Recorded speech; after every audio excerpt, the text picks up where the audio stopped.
I love TikTok. So like there's a lot of rappers that are on there that have got their name and they're famous from Right. TikTok. And I'm just like, oh my God, I'm too old. I don't It's coming to a understand it. point where we're wired towards things that at least has some process of like long-term return or thinking. Now TikTok and everything is just about consuming your attention for the shortest period amount of time.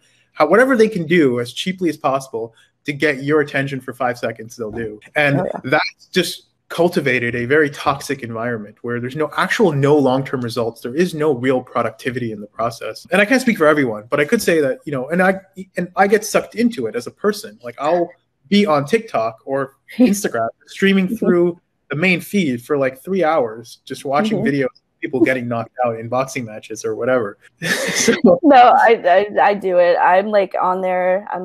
Because my feed is so crazy. I'm such a out there individual. At times I'll have like spiritual awakening TikTok. I have food TikTok. Then I'll have like, I don't even know, conspiracy theories TikTok. But in a way, we don't have to agree with it. It's just how nature works. If it's what's on TikTok, it's because users and the algorithm is correct. It's because users are demanding that sort of content. So it's more on us to calibrate how we see things to deal with, because it's not about seeing things better than other people. It's not about having a certain degree of depth. It's about being most relatable in the most sense. And this is why even like in my sphere of influence, in my sphere of even schooling, where we had like in our math class, we had a lot of people who were highly intelligent, highly capable of processing information, but they were only going to be as good as their weakest component if they weren't able to relate to those around them. And they were going to work in a cubicle from 9 to 5.